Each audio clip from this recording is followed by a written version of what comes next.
Let's start the lesson. So in this lesson, we are going to study about the Anglo-Afghan wars, the first Anglo-Afghan war, then policy of non-interference, then the second Afghan war. Okay, so let's start with what was the Anglo-Afghan wars actually. So the British Indian government fought two wars with the Afghanistan before its relations with the government of Afghanistan were stabilized. So there were actually two Afghan wars which were fought by the British Indian government. So during the 19th century, the problem of Indo-Afghan relations got inextricably mixed up with the Anglo-Russian rivalry. So the rivalry was there between the English and Russia. English also wanted to expand their empire, and similarly Russia was also trying to expand itself in Central Asia. So Afghan was a state which was a bone of contention between these two countries. So Britain was expanding colonial power in West, South and East Asia, and Russia was an expanding power in Central Asia and desired to extend its territorial control in West and East Asia. So Russia was also trying to expand, and similarly the British were also trying to expand. The two imperialism openly clashed all over Asia. In fact, in 1855, Britain, in alliance with France and Turkey, fought a war with Russia known as the Crimean War. So, throughout the 19th century, the British rulers of India feared that Russia would launch an attack on India through Afghanistan and the northwestern frontier of India. So this was the reason why the English were fearing of Russia. So they therefore wanted to keep Russia at a safe distance from the Indian frontier. So Afghan politics had been unstable since the early years of the 19th century. And how do you keep Russia away from India? That is, you create a buffer state, and that buffer state is Afghanistan. Okay, you create a buffer state, and the buffer state will be Afghanistan. And if you control Afghanistan, that means Russia will not be able to attack India. So Dost Muhammad Khan, the ruler of Afghanistan, had brought about partial stability but was constantly threatened by internal and external enemies. So Dost Muhammad Khan was the ruler of Afghanistan. Here is the image of Dost Muhammad Khan. So, Lord Auckland, the Indian Governor General, offered Dost Muhammad an alliance based on the subsidiary system. That means the British forces will stay in the Afghanistan and take care of the defenses. But Dost Muhammad wanted to be an ally on the British Indian government, ally of the British Indian government on the basis of complete equality and not as one of its puppets or subsidiary allies. So Dost Muhammad Khan also wanted to be an ally with British, but he was not ready for this subsidiary ally. That means I will be ally with you, we will do alliance, but I will not accept your army to defend my country. I have my own army and we are capable of defending our own country. So this was the term which was kept by Dost Muhammad Khan. So having tried his best to acquire British friendship but failed, Dost Muhammad reluctantly turned towards Russia, because initially Dost Muhammad Khan also wanted to be friends with English, but English were, they had their own intention that we will give subsidiary alliance, and British, you should join the subsidiary alliance, and then only we can be friends. But Dost Muhammad Khan, he also tried a lot, but he failed, and that's why he turned towards Russia for a friendship. So here is the image of Lord Auckland, whom the Dost Muhammad Khan tried to convince. So Auckland now decided to replace Dost Muhammad with a friendly, that is subordinate ruler. Why? Because Dost Muhammad Khan turned towards the Russians. That's why Auckland wanted to replace Dost Muhammad Khan with a friendly ruler, that is a subordinate ruler. So his case fell on Shah Shuja. So who was this Shah Shuja, the new hero, the new character? So Shah Shuja, who had been deposed from Afghan throne in 1809 and since then living at Ludhiana as a British pensioner. So this Shah Shuja, he was originally from Afghanistan, but he was, deposed from Afghan throne in 1809, and since then he was living in Ludhiana as a British pensioner.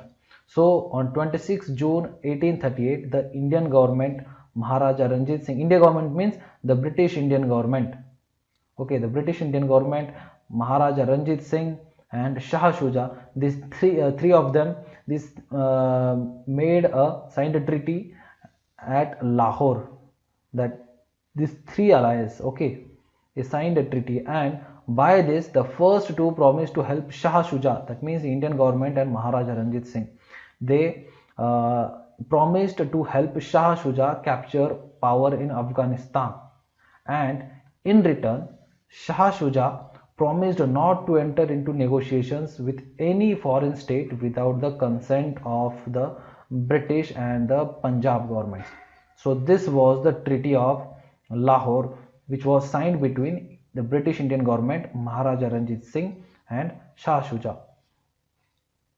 Shah Shuja will get the throne, and in return, Shah Shuja will not maintain any relation with a foreign country without the consent of the British and Punjab government. So this was the Treaty of Lahore. So what happened next? So the three allies launched an attack on Afghanistan in February 1839. So these three allies launched an attack, but Ranjit Singh cleverly hung back and never went beyond Peshawar. So Ranjit Singh went till Peshawar only. The British forces had not only to take the lead but to do all weary fighting. So British forces, willingly fought the battle and led the war. So Kabul fell to the English on 7th August 1839 and Shah Shuja was immediately placed on the throne. So in this way, after the fall of Kabul, Shah Shuja became the new king of Afghanistan. So Shah Shuja was detested and despised by the people of Afghanistan. He was not liked by the people of Afghanistan, but since he has won the war with the help of Britishers, he was the new king, but he was not liked by the Afghan people. So especially as he had come back with the help of foreign bayonets. That means people did not like Shah Shuja, one because he was not a famous ruler at that time, and secondly he was deposed from Afghanistan, but he returned to Afghanistan with the help of foreigners. So this thing was not liked by the Afghan people, that's why they hated him. And here's the image of Shah Shuja, who became the new king of Afghanistan. So the Afghani people resented British interference in their administration, because the Afghani people did not like Shah Shuja and they saw that Shah Shuja has returned with the Britishers. That means the Britishers have interfered in the administration. So gradually the patriotic and freedom loving Afghans began to rise up in anger, and Dost Muhammad and his supporters began to harass the British army. Okay, that means gradually the patriotic and freedom loving Afghans they revolted against the Shah Shuja. Okay, and Dost Muhammad and his supporters began to harass the British army, and frequent attacks were there on the British army. And suddenly on 2nd November 1849, uprising broke out at Kabul and the sturdy Afghans fell upon the British forces all of a sudden. Okay, and on 11 December 1841 the British were compelled to sign a treaty with the Afghan chiefs by which they agreed to evacuate Afghanistan and to restore Dost Muhammad.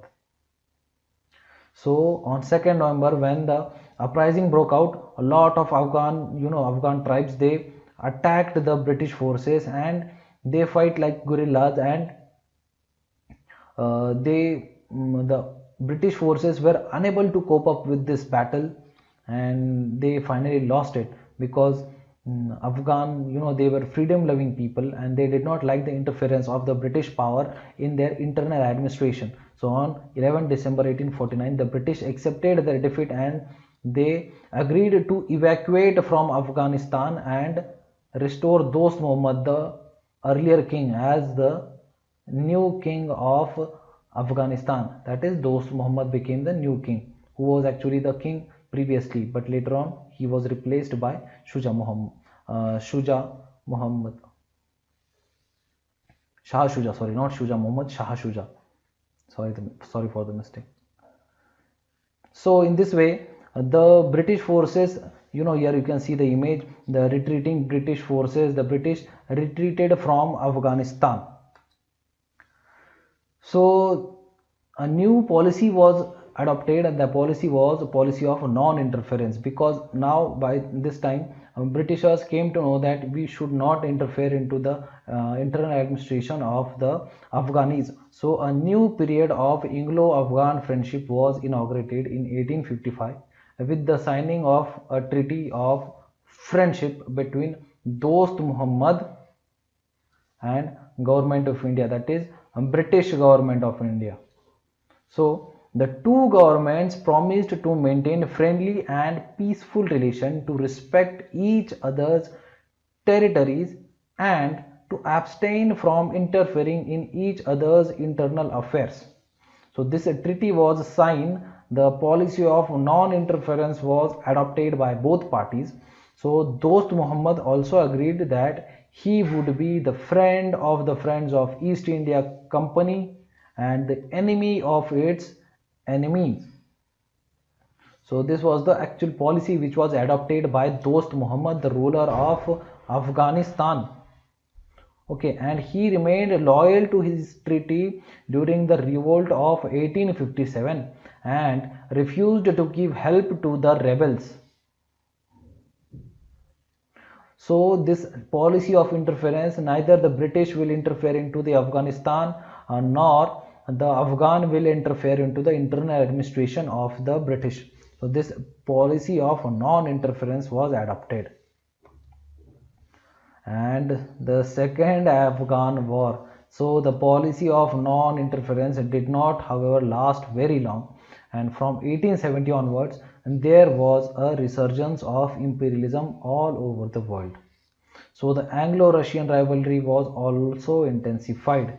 So the same reason, Anglo-Russian rivalry, this also intensified, and the British government was again keen on the commercial and financial penetration of Central Asia. So British also wanted to penetrate into Central Asia through Afghanistan.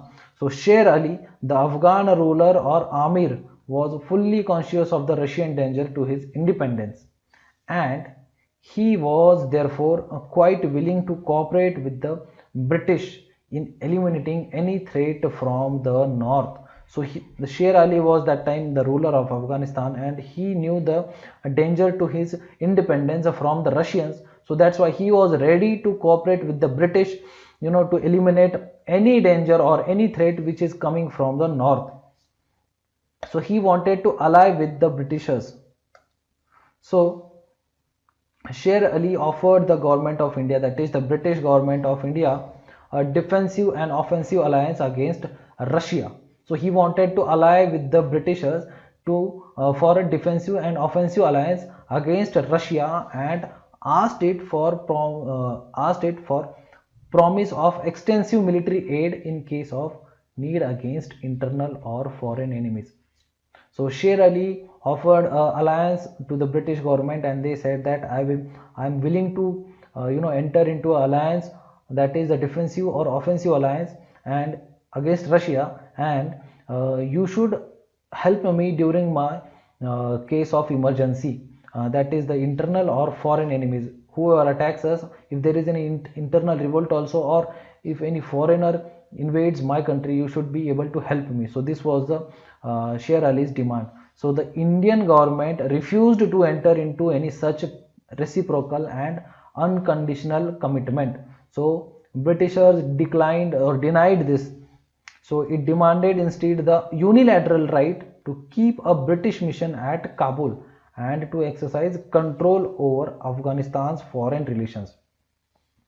Now Britishers, they did not wanted to enter into a treaty with Sher Ali, and instead of that, Britishers demanded that we will not enter into a treaty with you, that is the reciprocal treaty. Instead, you do one thing, our British mission will stay at Kabul, okay, and it will exercise the control of Afghanistan's foreign relations. So it will maintain all the foreign relations of Afghanistan, with whom you should become a friend and with whom you should establish your relations. So this will be maintained by the Britishers staying in Kabul. So this was a demand which was put forward by British.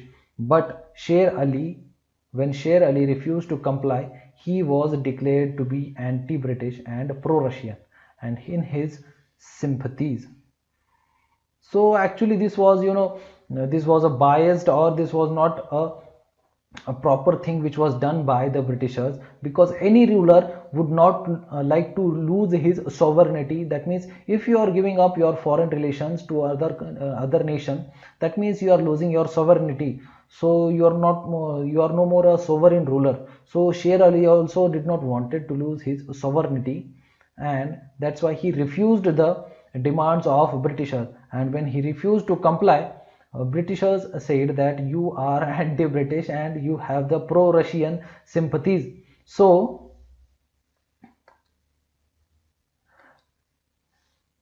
to force British terms on the Amir, a new attack on Afghanistan was launched in 1878. When Sher Ali, the Amir of Afghanistan, the ruler of Afghanistan, when he refused, an attack was launched on him in 1878, and peace came in May 1879, when Sher Ali's son Yaqub Khan signed the Treaty of Gandamak, by which the British secured all they had desired. Okay, so in this way, the second Afghan war also was, the treaty, after the Treaty of Gandamak, the British mission was sent to Kabul, and whatever the Britishers desired, they got it. They got a mission established at Kabul, and they tried to control the foreign policy of Afghan. So they secured certain border districts the right to keep a resident at Kabul and control over Afghanistan's foreign policy, because this is what the Britishers wanted from Afghanistan, that a resident at Kabul and control over Afghanistan's foreign policy. So this was something which the Britishers wanted. So the British success was short-lived every time, because in the first Anglo-Afghan war also Britishers won, but when Britishers gained the victory, suddenly the Afghan forces started to attack the British forces, and gradually the Britishers had to evacuate from Afghanistan. Same thing happened in second Afghan war also. The Britishers won the war and they got all they desired, but the British success was short-lived, and the national pride of the Afghans had been hurt, and once again they rose to defend their defense, that is, they rose to defend their independence. Okay, so here's the Treaty of Gandamak, which was signed between the Yaqub Khan, who was the son of Sher Ali. So after the after the Treaty of Gandamak, the Britishers got whatever they desired, and the Afghan people, they started to revolt against the British forces for their defense of independence. So on 3rd September 1879, the British resident Major Cavagnari and his military escort were attacked and killed by rebellious Afghan troops. Whenever someone has gone to Afghanistan, Afghanistan is called as a graveyard of empire. Graveyard of empires. The Britishers were actually the first one to invade Afghanistan. Okay, in the first Anglo-Afghan war, they invaded Afghanistan. They won the battle, but later on, the Afghan people killed all the British forces, and British forces had to retreat from Afghanistan. Second, also in the second Afghan war, the British resident Major Cavagnari and his military escort were attacked and killed by rebellious Afghan troops. So Afghanistan was again invaded and occupied. So Ripon rapidly reversed Lytton's aggressive policy and went back to the policy of non-interference in the internal affairs of a strong and friendly Afghanistan. So Ripon recognized Abdur Rahman, a grandson of Dost Muhammad, as the new ruler of Afghanistan. So when the British resident at Afghanistan uh, was killed by the British by the Afghan forces, he started the Ripon. He took over and he reversed the policy of Lytton. Now Ripon became the Governor General and he reversed the aggressive policy which was followed by Lytton, and the Ripon followed the policy of non-interference with Afghanistan, and this way he withdrew from Afghanistan. So Ripon recognized Abdur Rahman, a grandson of Dost Muhammad, as the new ruler of Afghanistan. Here is the image of Abdur Rahman. Okay, so Afghanistan is called as graveyard of empires. I will tell you why it is called as graveyard of empires. So the demand for the maintenance of a British resident in Afghanistan was withdrawn in return. Okay, so the British resident in Afghanistan was called back, and Abdur Rahman agreed not to maintain political relations with any power except the British. So this thing was maintained by the Afghan ruler, the Abdur Rahman, who became the new king after the Treaty of Second Afghan War. And the government of India also agreed to pay Amir an annual subsidy and to come to his support in case of a foreign aggression. Okay, so Britishers also promised that they will help him in the event of any foreign aggression on his country. So Amir of Afghanistan lost control of his foreign policy and to that extent became a dependent ruler. Okay, so in this way the second Afghan war also ended, and in the second Afghan war Afghanistan lost the control of a foreign policy, but they were able to send back British forces from Afghanistan, because Afghanistan never liked any foreign forces on their soil. So as I was telling you that Afghanistan